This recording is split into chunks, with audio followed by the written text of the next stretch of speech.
Coming to you live from the Business RadioX studio, it's Franchise Marketing Radio, brought to you by IDS, an award-winning digital marketing agency that delivers integrated marketing solutions for franchisors, franchisees, and franchise development teams. Learn why over 75 brands depend on IDS's team of dedicated marketers and client service professionals to deliver a strong ROI on their marketing investment.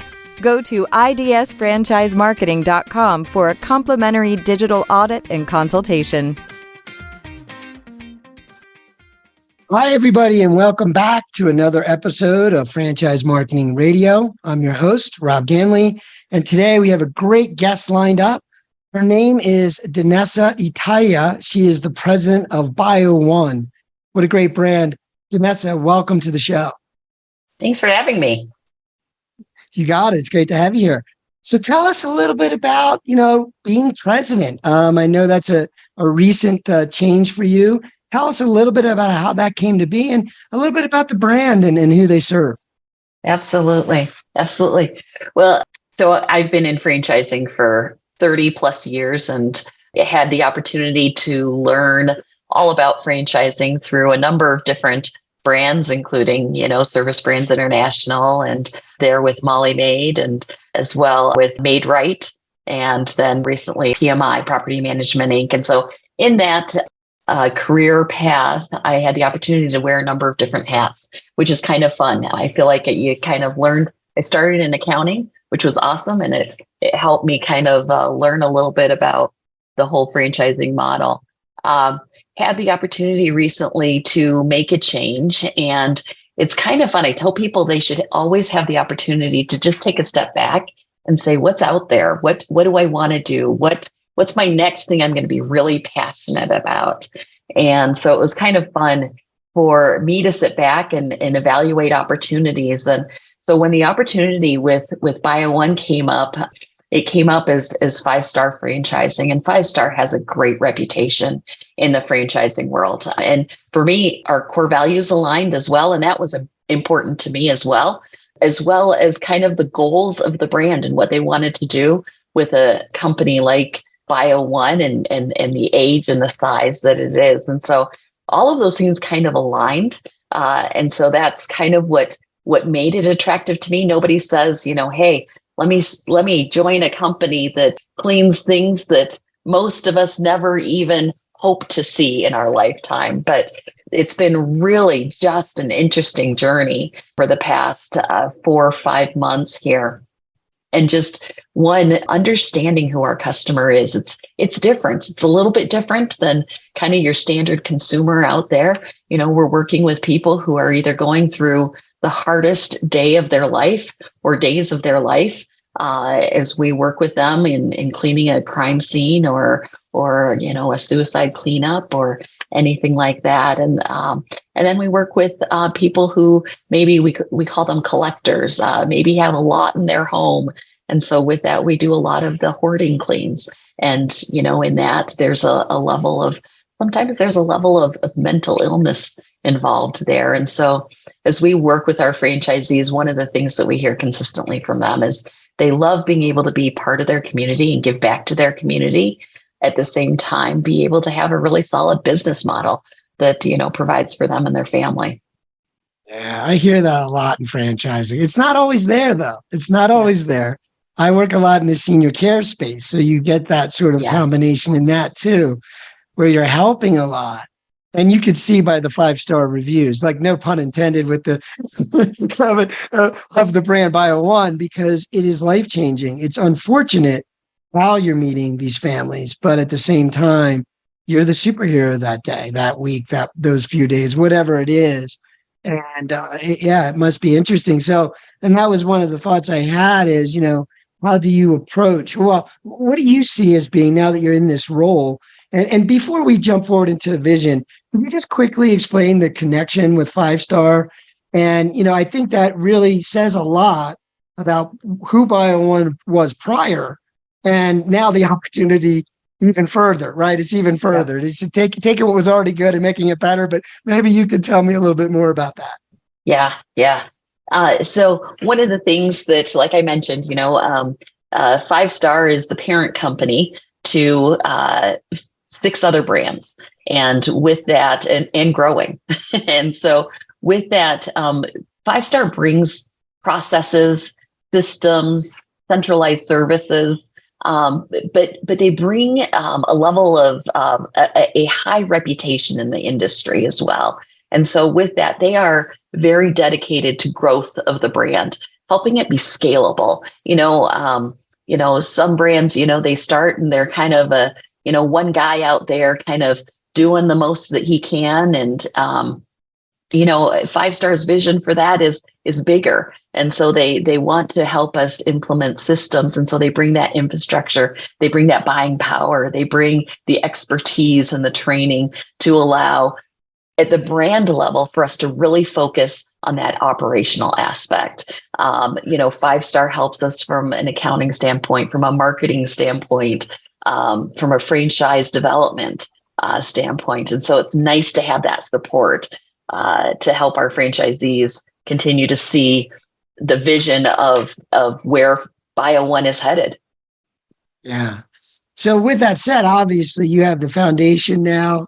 You have, as you mentioned earlier, when you were evaluating everything, it's like, well, it's obviously in a good position, right? It's an opportunity. A person like yourself could see an opportunity here to make things even better. And so, but tell me what you see as president at this point. What are the unique challenges or even opportunities in this space right now?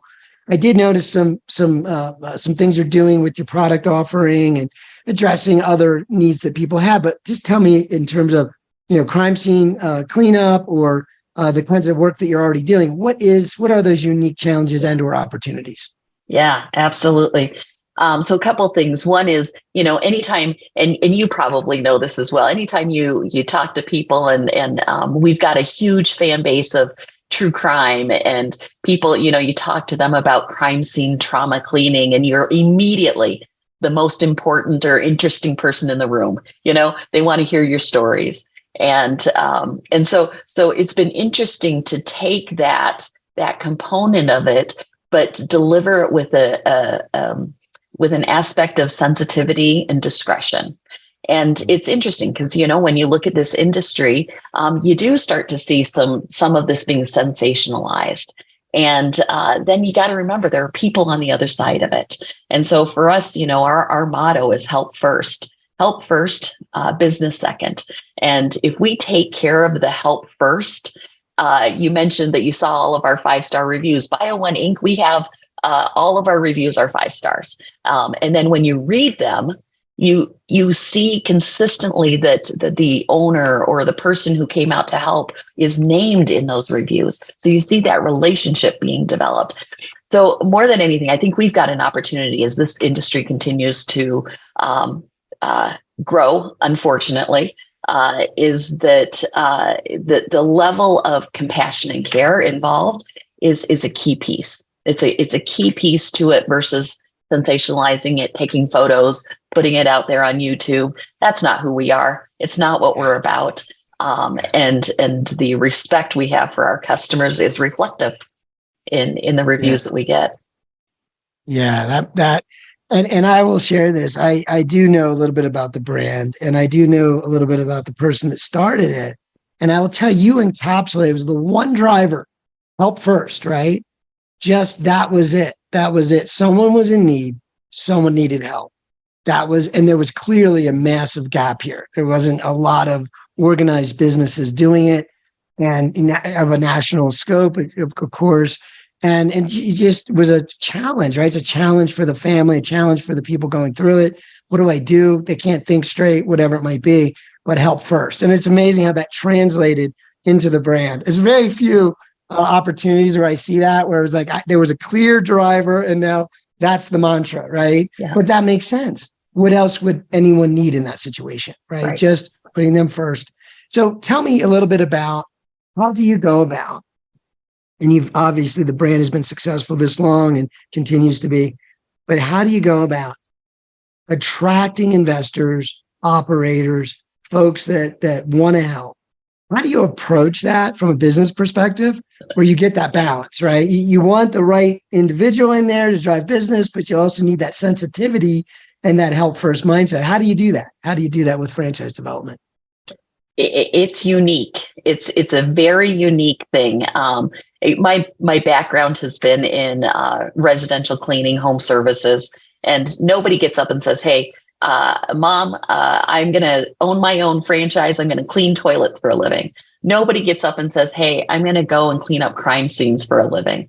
But what you do is you help them understand the people aspect of it. We recently did a survey of our franchise network through Franchise Business Review, and our rating for franchisee satisfaction was off the charts. Off the charts. Who would have thought that for the business that we're in, that they love their business? They love that the giving back to the community. They love helping people. They love being the support for so many of their customers, their first responders. So in knowing that and understanding that, there are a couple things that we do. One is we know that if anybody understands what we do and the importance of that help first motto, it's first responders, law enforcement. Those are people who we absolutely are an attractive opportunity for. We also look at, we get a lot of referrals. A lot of our franchisees will refer either friends, family. One of the neat things about Bio1 we also see is that we have 130 locations across the US. We have 90 franchisees. So it means that quite a few of them own multiple franchises. So they see the model. They understand, hey, listen, I enjoy giving back to my community. I see the need. And with that, I've got a business in Indianapolis. I've got a business in Scottsdale. And they're able to really be able to expand and grow their business opportunity there too. So it's been fun to see that grow.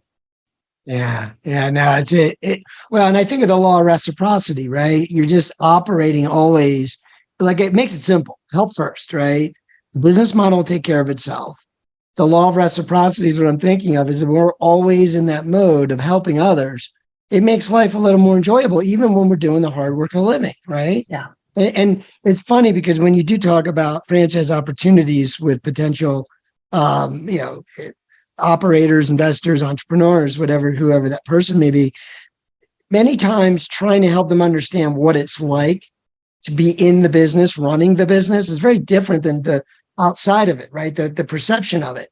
And this is one of those examples where the feeling of being in this business, the feeling that you get, that law of reciprocity of giving back and feeling good about the work you do, is hard to it's hard to explain that, right? Because on the surface, again, it's like you said earlier, who says, well, this is a good idea. I think I want to do this all day, right? But it's not really that. It's the helping part and what it does for families and for people. So, but anyway, to be in a business like that, it's almost like everything else kind of takes care of itself.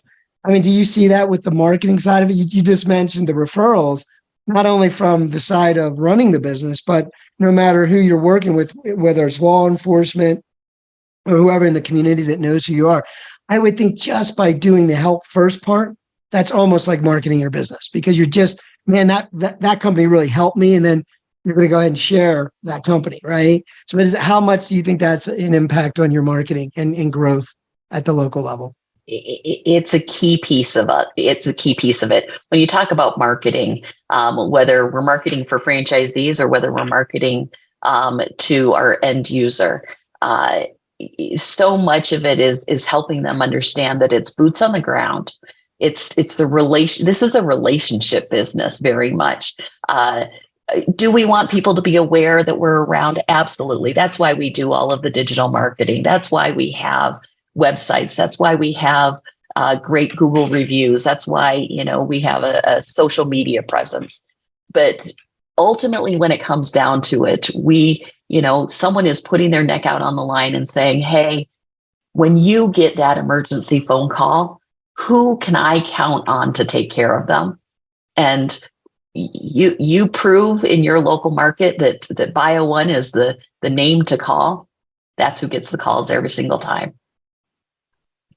Yeah, exactly. And exactly. If you just do the work that you need to do, then you'll be the one they call. So in terms of like the vision, so now you're president, which is amazing, by the way, and congratulations on the opportunity, because I think it's a big one. So, but tell me a little bit about your vision, maybe 5 years out. Is there some initiatives or ideas that you it's that long range that you're going to be working towards, anything like that you could share? Oh, absolutely. Got big plans here. And they'll change, right? That I know. Yeah, the plans I had at day 30 are very different than the plans I have now. No, one of the things that really attracted me to Bio One is the size of the brand. So we're small enough that we're still nimble. We can still make changes, and we can do it fairly quickly. Number two is we've got to adapt to technology. This is, what we do is fairly low tech, low barrier to entry. You get some tools, you get some equipment, and you can do that. You can go out and clean a crime scene or clean a hoarding clean. But what we want to do is we also want to be very easy to do business with. People right now, they're not price shopping, crime scene cleaning or it's kind of, how easy are you to do business with? How quickly can I do business with you? And so with that, we are implementing and rolling out new software that makes it easier for our end user. We actually just had a customer who he had a bit of a hoarding situation, and post COVID, he said, "I got to get this cleaned up." His wife was diagnosed with cancer, and he knew he wanted to create a safe, comfortable environment for her. And so with that, he reached out to us and he said, it was easy. He said, you guys came out, you looked, you didn't make me feel bad about what I was doing and how I was living. You guys assured me that you guys could take care of it very quickly.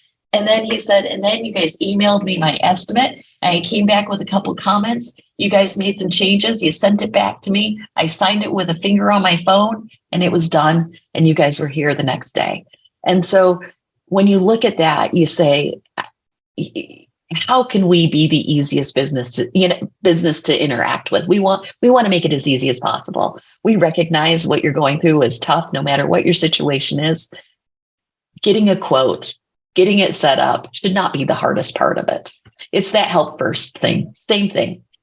Yeah. Yeah. And it makes me think of the insurance industry. Oh.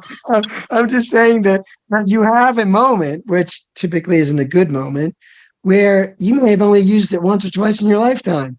They have the opportunity at that point to actually service you. Otherwise, it's just something we get to pay every month, right? But the level of service typically is, well, what they shoot for is just what you said, so perfectly streamlined and quick and easy. And if you are a little razzled by what's going on, you don't want to be worried about it. You just need to move through it quickly and make it darn easy. And that to me is the opportunity. And again, folks in your situation, hopefully it's a once in a life thing, or it's not often that they are dealing with it. And you guys come in and you can be the hero just by thinking through, how do we make this super, super simple for them, right? Yeah. And easy, clear, right? No confusion. So that's amazing. So tell me a little bit. I noticed before we wrap up, and I just love having you on the show.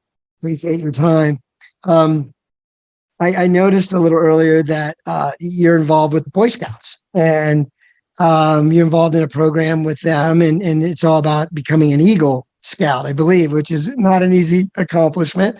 And I just wondered, as president, right, as leading a brand, how do they influence one another? There's got to be some principles or ideas that you might be focused on when you're leading your teams and helping franchisees be franchisees, right? Be better at what they do. Tell me a little bit about that. Yeah. I love that you hit on the Boy Scouts because it is an amazing program.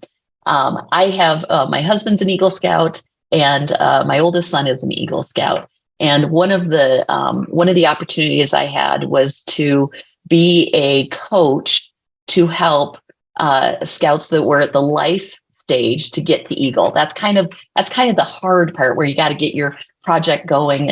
And in doing that, I had the opportunity to also get Wood Badge trained.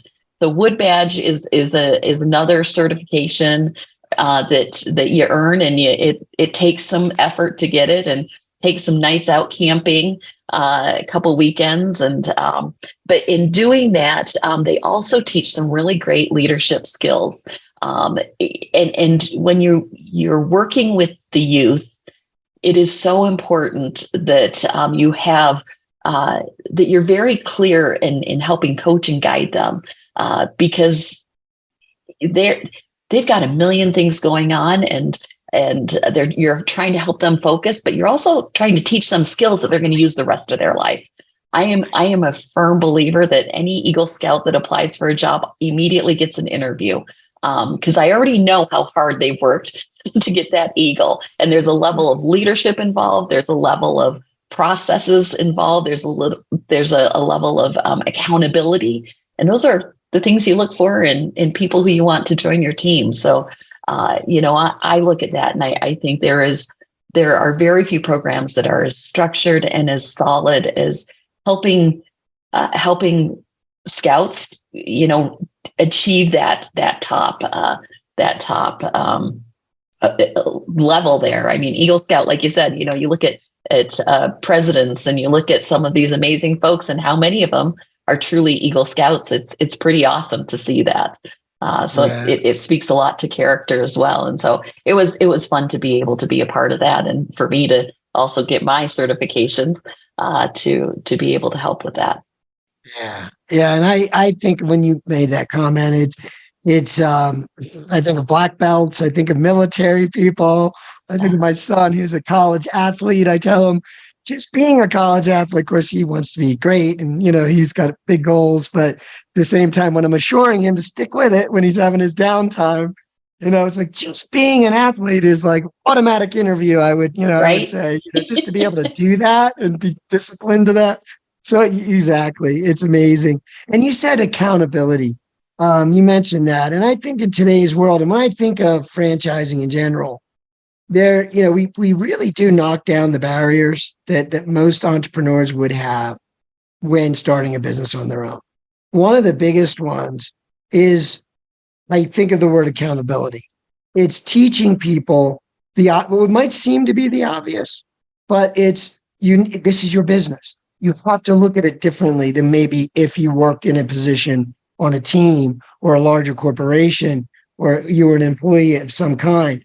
It's very different. You're accountable to different things, but you have to agree and own those things. So that's a lot of what franchising is to help people see that, and help people. Obviously, the systems and processes are there. The brand is there.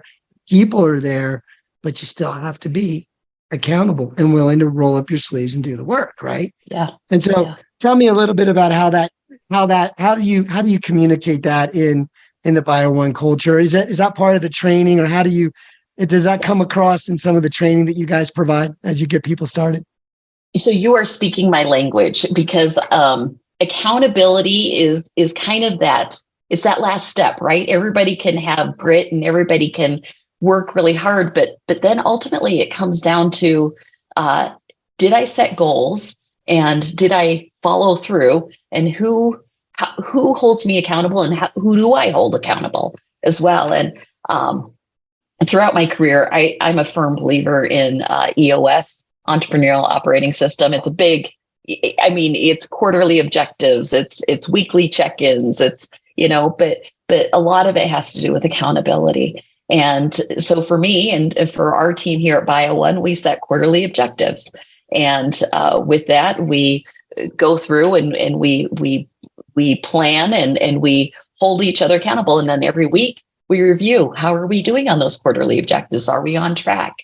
How are we? What resources do we need to make sure that we attack those? Everybody gets busy, right? I mean, before I know it, my day is over, and I look at my to-do list and they're still there, So with that, being able to have those defined quarterly objectives I found has been very, very helpful to help us make sure we get those things done. Like, these are the most important things this quarter that we get done. We get those done. Email's important. All of these other things are important, but these are our top objectives here. And then we hold each other accountable to it. So it's, we publish it, we review it, we talk about it. And that's what helps us, get those big goals across the finish line. So, as we do that, we do the same thing with our franchisees. We help them build a marketing plan. And then we have a follow-up 2 weeks later and we say, how'd you execute on that marketing plan? What questions do you have? What results did you see? And so helping them measure that. Same thing with their business plan. So it's nice to have someone that you can be accountable to. And, for our franchisees who want that level of interaction, it's awesome. We love it. I think that's why people like me are in franchising, because we love seeing the success of franchisees and helping them get there. So. Yeah. And, I was just, as you're talking about that, when you talk about accountability, it's like ultimately, and the good news is a brand like Bio One has everything that you need, right? You have what you need. But ultimately, you have those goals, you have those objectives. It's about looking in the mirror and saying, it was up to me. Yeah. It was up to me, right? I mean, I knew I had the resources, the tools, the team around me. I had my coach that had those things. But ultimately, if that result isn't where you want it to get to, it is still up to me. What do I need to do? And it's that drive in conjunction with franchising that makes franchising, the most successful way to start a business, period. Right. Spoken from somebody that's tried to do it in lots of ways. But I mean, and as I said, you may say, well, like the other part of that whole accountability equation is the validation, the verification, the knowing that I'm going in the right direction because someone's right next to me that's done it, right? And that is huge. I think more people stop right there when they run into those challenges because there's no one to say, nope, you're on the right track. These are the goals and objectives. We need to make it happen.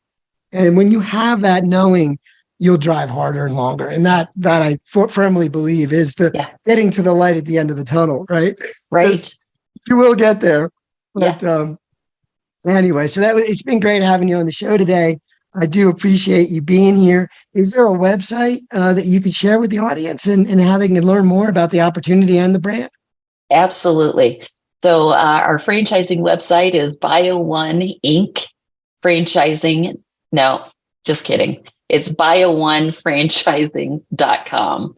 And then our consumer site is bio1inc.com. Got it. Well, it's been a pleasure having you on the show today, Danessa. And again, I wish you great success in the future. Wonderful. Thank you. Appreciate the time. Great to have you.